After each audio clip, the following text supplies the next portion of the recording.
Hi there. In this video, we are going to discuss how genomic instability leads to the carcinogenesis as well as etiology of carcinogenesis. So we know that there is always in environmental there are different environmental agents which try to induce DNA damage, and our body has a natural mechanism of correcting this DNA damage, and this mechanism involves different kinds of repair mechanisms. For example, the first one is a mismatch repair mechanism.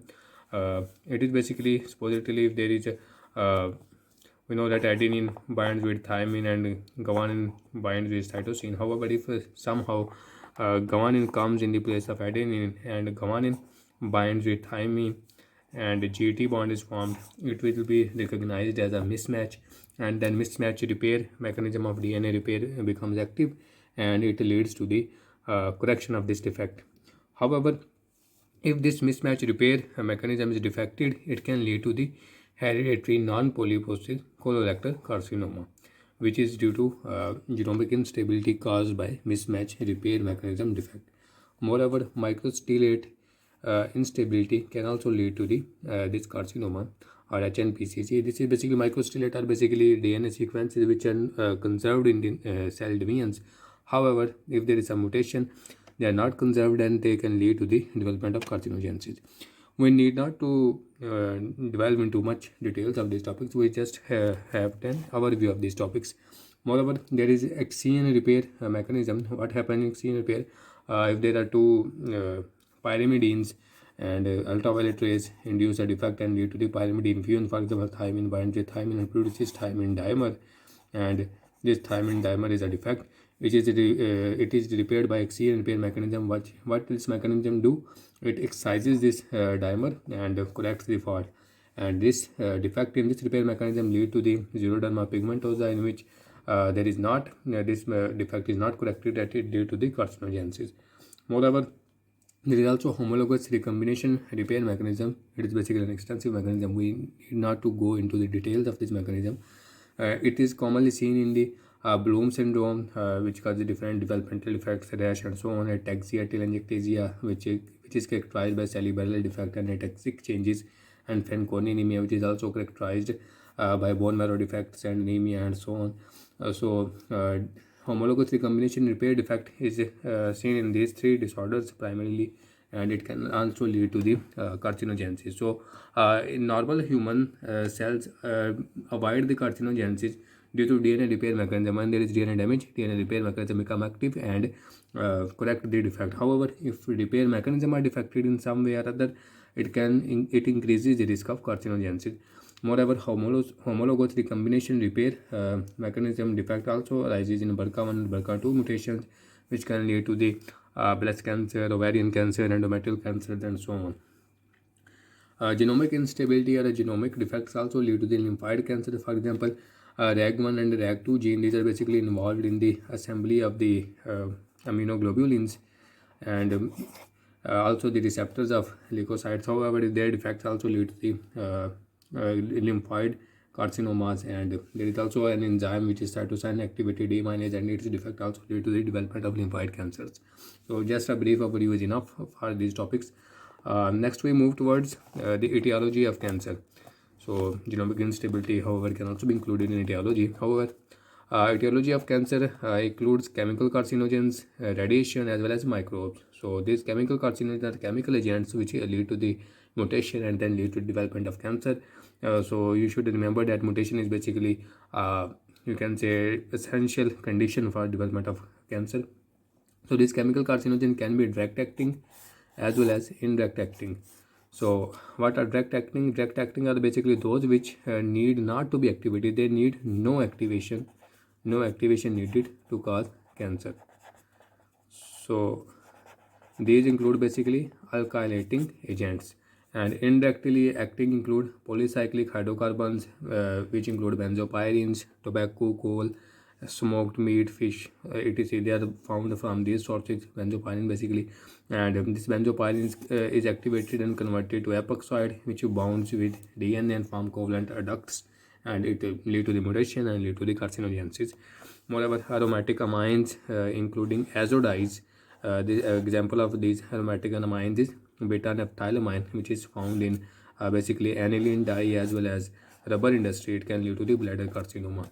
So indirectly acting need activation. For example, benzopyrene is activated to epoxide, which bind with DNA form a duct and lead to the carcinogenesis. They are found in tobacco, coals, and smoked fish meat, etc. Smoked meat and smoked fish. Moreover, aromatic amines which include azodides, for example, naphthylamine is found in aniline dye and rubber industry. Aromatic amines include naphthylamine and which include aniline dye, rubber industry. They can also lead to the bladder carcinoma. So next is aflatoxin, basically aflatoxin which include aflatoxin B1 toxin, which is linked to the hepatocellular carcinoma, and moreover nitrosamine which are used in foods can also lead to the carcinogenesis.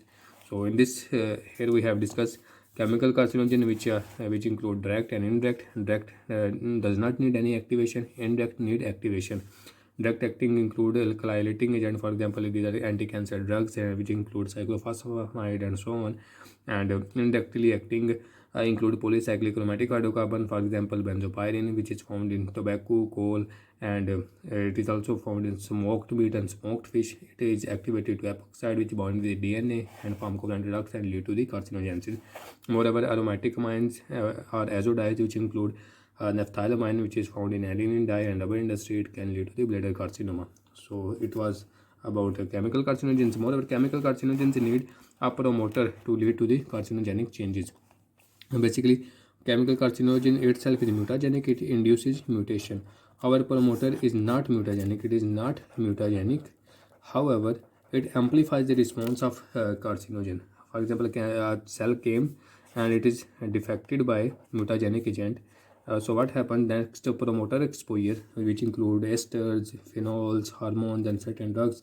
This promoter leads to its increased growth or increased, you can say, division and expansion. And in expanding phase, it accumulates more and more mutation and can lead to the carcinogenesis. Promoter itself is not carcinogen. However, in the presence of mutagenic carcinogen, it converts or amplifies, you can say, the effect of mutagen and leads to the carcinogenesis at an increased rate. Next, we come forward with the second major etiological factor of carcinogenesis, which is radiation carcinogenesis. Radiation including different kind of rays, for example X-rays, ultraviolet rays, and so on. They can lead to the mutation in DNA and can lead to the carcinogenesis. These rays can induce double strand breaks, chromosomal breaks, chromosomal rearrangements, chromosomal translocation, etc. They can induce different kinds of mutation which can all lead to the carcinogenesis. Moreover, we have studied in xeroderma pigmentosa, ultraviolet rays can lead to formation of pyrimidine dimers, and these dimers, if DNA repair mechanisms are defective, as in xeroderma pigmentosa, they can lead to the carcinogenesis. However, if the mutation are too much that they overwhelm the response of DNA repair mechanism, it can also lead to the carcinogenesis. So it is the second factor. Next, we come forward toward microbes, which can lead to the carcinogenesis, and microbes include bacteria as well as DNA viruses as well as RNA viruses. So principal RNA virus which can lead to leukemia or cancer is human T cell leukemia virus, HTL1, human T cell leukemia virus. It is basically an RNA virus, and it has specific gene, TAX gene, which codes TAX protein. And this TAX protein, what does it do? It upregulates the expression of PI3, which we have studied in the last pathway 2. It increases the cellular growth. Unchecked or unbalanced, you can say, and DNA repair mechanisms are down-regulated. So what happens? Mutations occur, and it also upregulates cyclin D, which also increases growth, and cyclin D inhibitors are down-regulated, which also increases the growth.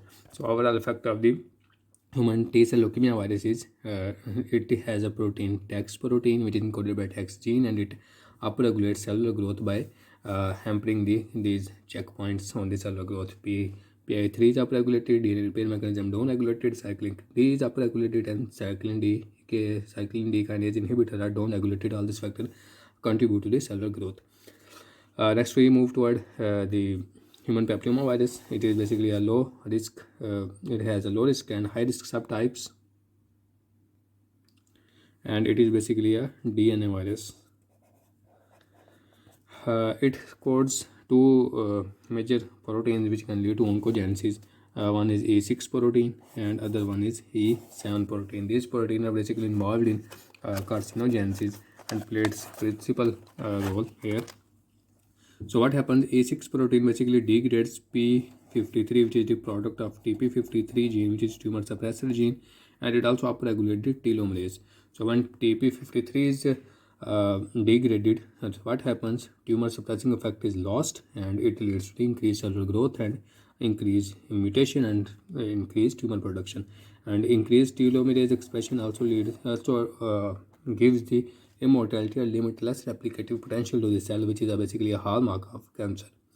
So this limitless replicative potential and degradation of P53 are basically responses of the E6 protein. Moreover, E7 protein, it binds the retinoblastoma, the product of RB gene, and RB gene we know that it holds A2F factors and don't regulate the expression of cyclin. So what happens when it binds the retinoblastoma? It frees A2F and leads its increased transcription, and cyclin is produced and G1S step is covered and increased cellular growth. Cellular growth increases. Moreover, it also don't regulate cyclin D kinase inhibitor, so cellular growth also increases. So overall effect of E6 and E7 is increased cellular growth and accumulation of mutation, which can lead to the carcinogenesis, and this increased cellular growth is unregulated or unchecked cellular growth. So what is the difference between low risk and high risk subtypes? 611 strains are low risk and 1618 are high risk. It is basically high risk strains have higher affinity for P53 and retinoblastoma gene. However, low risk have low affinity. So as they have low affinity, their effect is less in causing carcinogenesis. However, high risk subtype have high affinity for P53 and retinoblastoma, so their effect on causing cancer is high. Next, we move toward Epstein-Barr virus, which is also a DNA virus, and it is involved in Burkitt lymphoma, nasopharyngeal carcinoma, Hodgkin lymphoma, natural killer cell tumors, lymphoma in immunosuppressed individuals, and so on. It can lead to multiple kinds of cancers, neoplasms. How it works? It basically binds to CD21 receptors on B cell. It is basically how it causes Burkitt lymphoma. And in B cell, it also has specific gene LMP1 gene, which upregulates the JAK-STAT pathway and NFKB pathways, and these pathways lead to the increased cellular growth and lead to the production of lymphomas. Moreover, it produces a specific kind of interleukin, which is viral interleukin 10, and this interleukin promotes the tolerance of cell infected with the virus. We know that when a cell is infected with the virus, it can express some viral antigen on the surface, can lead to the immune response positive. This was the cell, it was affected by virus. It showed viral protein on its surface and it was recognized by T cells, and T cells attacked and destroyed it. However, it produces specific interleukin, which is viral interleukin 10, which leads to the tolerance, and T cell does not kill it, lead to the increased cellular growth. Moreover, its protein AB and A2 protein also lead to the increased oncogenesis. So it was basically how Epstein-Barr virus causes Burkitt lymphoma.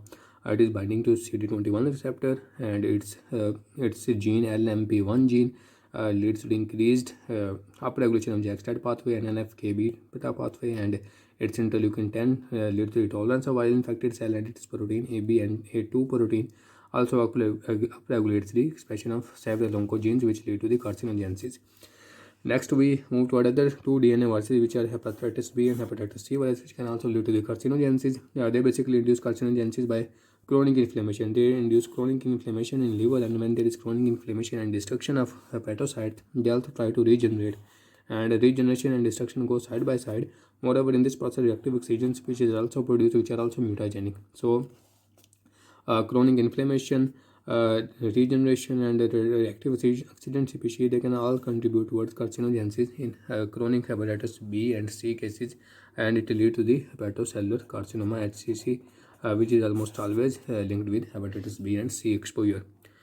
Moreover, hepatitis B also codes the protein HBx protein, which is basically involved in interfering the P53 response And P53 is a tumor suppressor gene, product of tumor suppressor gene, and function is lost. It can also increase the risk of development of cancer.